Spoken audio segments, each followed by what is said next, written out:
एक गुरुजी कथा सुनाते थे कि एक आदमी की कट गई नाक। किसी कारणवश ना वो कोई सामान अमान ऊपर से निकाल रहा होगा, तो ऊपर से वो गिर गया कुछ नुकीला पदार्थ, नुकीली चीज, हंसिया है इत्यादि चीज। तो वो ऊपर रखी थी और साहब जी ऊपर ऐसे सिर करके उसे निकाल रहे थे। वो गिर गया तो वो खट्ट से नाक में गिरा, और नाक में गिरा तो नाक, आगे वाली नाक का ये हिस्सा कट गया। अब लोग चिढ़ाने लग गए, अरे नक कटी, नक कटा, नक कटा। सब लोग कहने लगे उसे नकटा। सबने क्या नाम रख दिया? नकटा। नकटा आ गया, नकटा चला गया, चलो नकटा के घर चलते हैं। अब उसे बड़ा बुरा लगे, भाई सब नकटा नकटा कह रहे हैं। अब उसने युक्ति लगाई, क्या करूं कि मेरी तो कटी है, सबकी कट जाए। अब देखो, जो पापी होगा वो सबको पापी बनाएगा, और जो पुण्यात्मा होगा वो सबको, और जो नकटा है वो सबको, बोले सबको। अब क्या हुआ, अब लोग आए और पूछने लगे, क्यों भाई ये तुम्हारी नाक कैसे कट गई? उसने अब नई कहानी गढ़ ली। उसने कहा, सुनो, हमारी नाक कटी थोड़ी है, हमने काट दी। क्यों काट दी? बोले सत्संग चल रहा था तो गुरुजी ने बताया कि देखो, भगवान के मिलने में ये नाक ही बाधा है।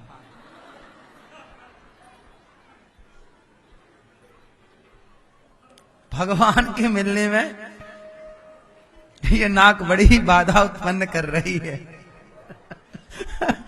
तो गुरुजी से कहा कि क्या करें? बोले तुम अपनी नाक काट दो, भगवान का दर्शन हो जाएगा। तो मैंने काट दिया। यदि तुम्हें भी भगवान का दर्शन करना है तो चलो मेरे साथ, फलानी जगह है, वहां प्रत्यक्ष दर्शन ना हो तो मैं जिम्मेदार। एक को सेट कर लिया। अब एक आ गया उसकी बातों में, बोले भगवान से मिला। बोले नाक वाक क्या है, ये तो मांस का टुकड़ा है। बोले चलो। अब अच्छा, जो ज्यादा चिढ़ाता था उसको, नकटा नकटा आ गया, नकटा के घर चले। उसी को पकड़ा, सेट कर लिया उसको। चल भगवान से मिलाते हैं। अब वो आ गया बातों में, चलो। गया जंगल की तरफ, तो वो ले गया था अपनी दराज, हंसिया। बोले ये रहा, ये पेड़ के नीचे खड़ा हो जा और चिल्लाना मत, तेरी नाक में मैं काटूंगा। अब उसने जैसी उसकी कटी थी वैसे ही उसकी भी काट दी, और नाक काटने के बाद बोला, देख वहां, देखे भगवान। अब वो भगवान तो कुछ नहीं, नाक और कट गई। और नाक, जब नाक कटी तो बोला, सुन, अब तू भी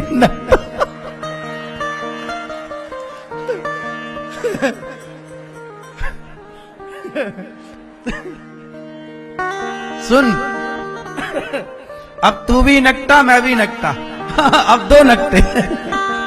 अब ना बोलना, अब तू बोला तेरा कान भी काटूंगा। अब दोनों गए। अब दोनों को लोग चिढ़ाने लगे, नकटा, दो नकटा, दो नकटा। अब उसे भी जो नया नकटा हुआ, उसे बड़ा बुरा लगा। उसने कहा कि सुनो, एक काम करो, अपने गांव में जितने हैं ये अपने को चिढ़ाते हैं ना, सबको नकटा करो। अब 2 हो गए तो गांव वालों को थोड़ा आश्चर्य हुआ, क्यों भाई दोनों की एक सी नाक कटी है? तो दोनों मिल गए, बोले हम दोनों को भगवान का दर्शन हो रहा, तुम्हें करना है तो आ जाओ पार्टी में। बोले चलो भैया। अब तीसरे को ले गए, उसकी भी काट दी। अब 3 नकटा। अब तीनों क्या कहें कि नहीं दिख रहा तो लोग और मजाक उड़ाएंगे, ले कर ले दर्शन। तीनों कह रहे देखो हमें तो दर्शन हो रहा है, देखो यहां दर्शन यहां दर्शन। चौथे को तैयार कर लिया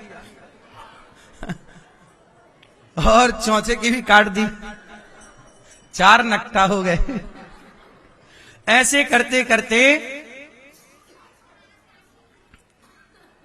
मतलब 15-20 हो गए। फाइनली एक आदमी उसे चिढ़ाया, अरे गांव में तो 15 नकटा हैं। 15 ने मिलके कहा चलो इसको सेट करते हैं। ये बड़ा मजाक उड़ाता है। अब मजाक उड़ाना बंद हो गया, फिर भी कोई ना कोई उड़ाई देता मजाक, नकटा नकटा। उसे पकड़ा 16वें को, यहां तुम्हें दर्शन करना है? बोले करना तो है। बोले हम लोगों को तो दिन रात होता है, चलो तुम्हें लेके चलते हैं। भैया उसकी भी नाक काट दी, 16 हो गए।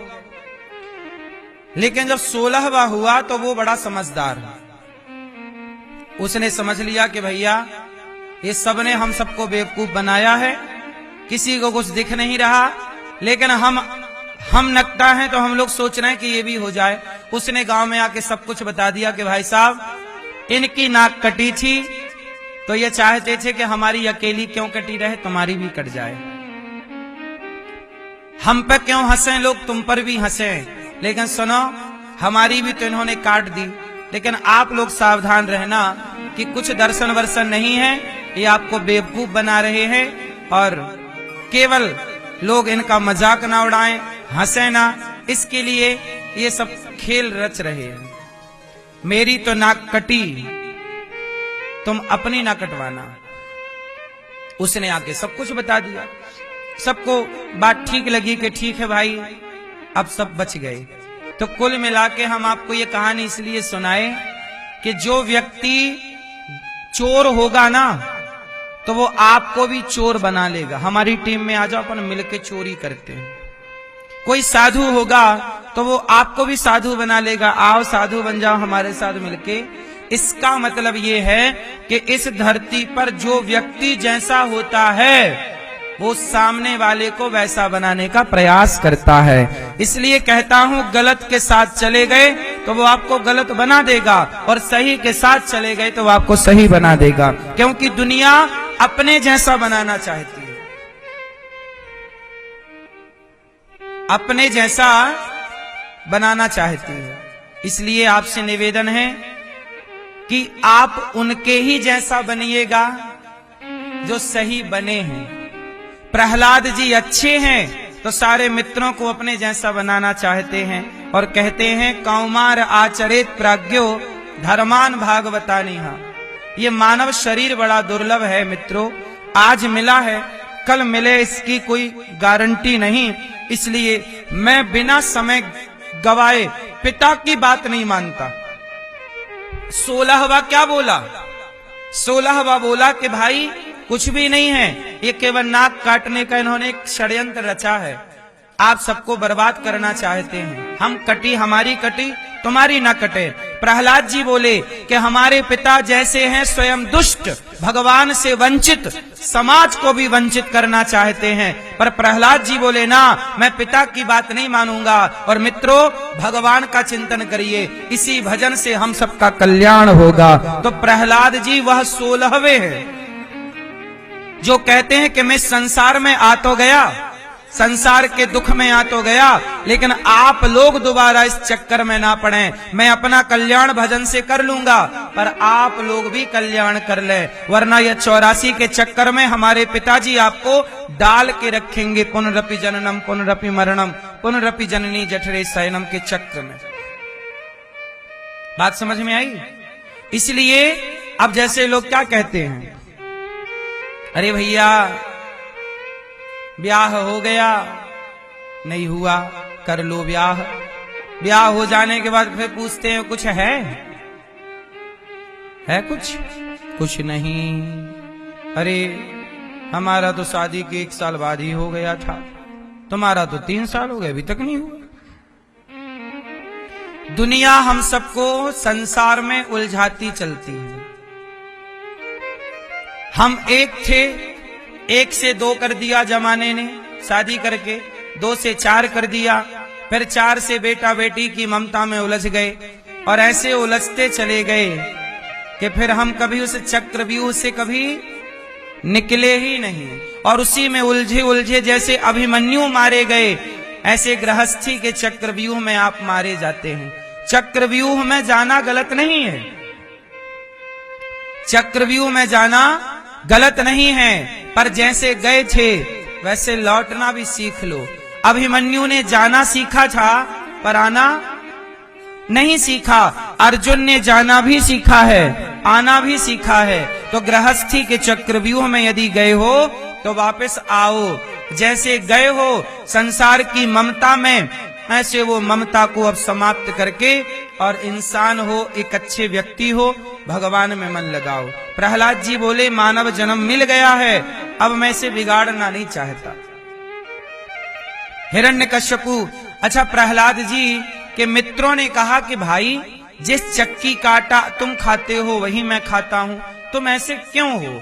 तुम्हारे अंदर भक्ति है, प्रेम है, हमारे अंदर नहीं है। तब प्रहलाद जी ने कहा कि मेरे गुरु नारद जी हैं। जब मेरी माँ के पेट में मैं था तब मेरी माँ को नारद जी ने खूब कथाएं सुनाई। माँ तो भूल गई पर वो संस्कार मेरे भीतर रह गए और मैं जान गया कि संसार में ईश्वर के सिवा कोई नहीं है मेरा, भगवान ही मेरे हैं, ये संसार मेरा नहीं है। ये प्रहलाद जी कहाँ जान गए? माँ के पेट में ही जान गए कि भगवान के सिवा मेरा। और हम लोग अभी तक नहीं जान रहे हैं, वो जान भी रहे हैं तो जान के भी अनजाने बने हैं। बूढ़े बूढ़े लोग जिनको ये बात जल्दी से जान और समझ लेना चाहिए, आपकी तो उम्र हो गई, बाल पक गए, अब तो आपको जान लेना चाहिए कि आपका बेटा नहीं है, बेटी नहीं है, भगवान आपके हैं। पर लोग जान नहीं रहे हैं, वो जान भी रहे हैं तो मान नहीं रहे हैं। ये सारे बूढ़ों को पता है कि भगवान मेरे हैं, लेकिन ये जान के अनजाने बने हैं, मान नहीं रहे हैं, उलझे उलझे चले जाएंगे।